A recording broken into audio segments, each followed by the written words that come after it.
but they have to be Republicans. So the first one is Corinne Clark. She comes to us from Washington, D.C. She's the co-founder of freepressfail.com. First of all, what is freepressfail.com? What is that?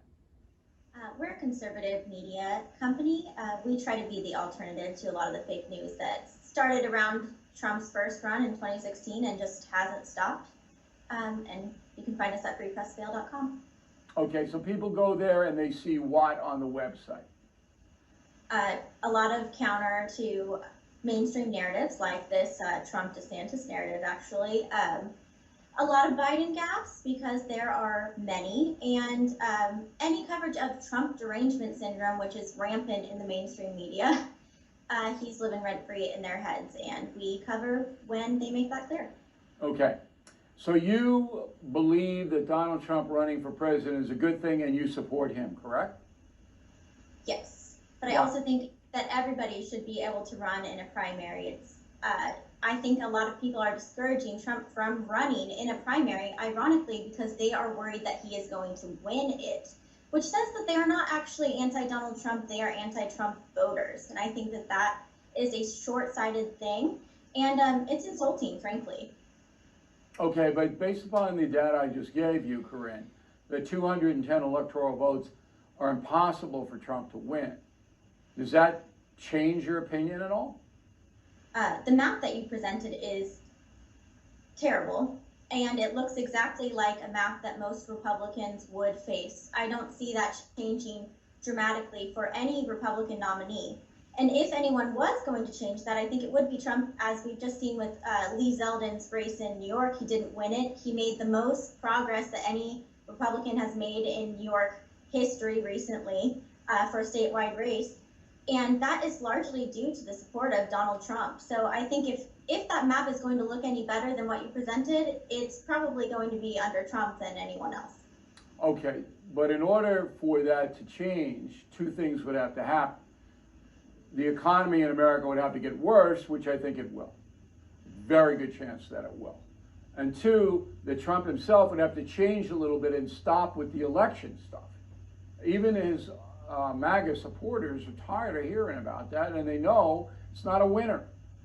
Do you agree?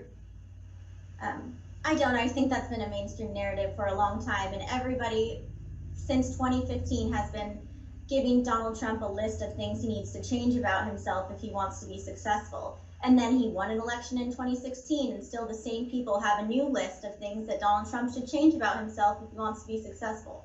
There are a bunch of people in the media and in politics, even in Republican politics, as we've seen, that will just never like Trump, and they will never like who he is and how he talks and how he cares about certain issues. They will never agree with him.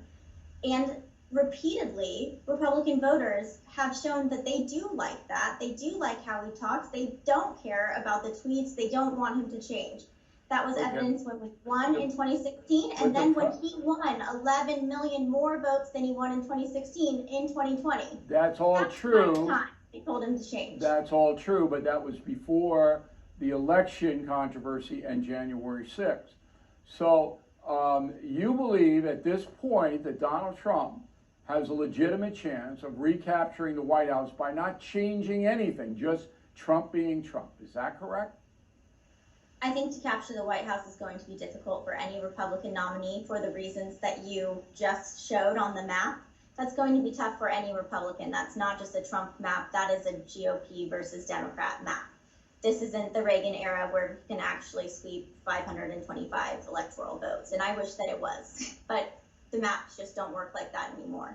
Okay. I think that Trump should not bow to the establishment, and that's his strength, and I think his supporters recognize that.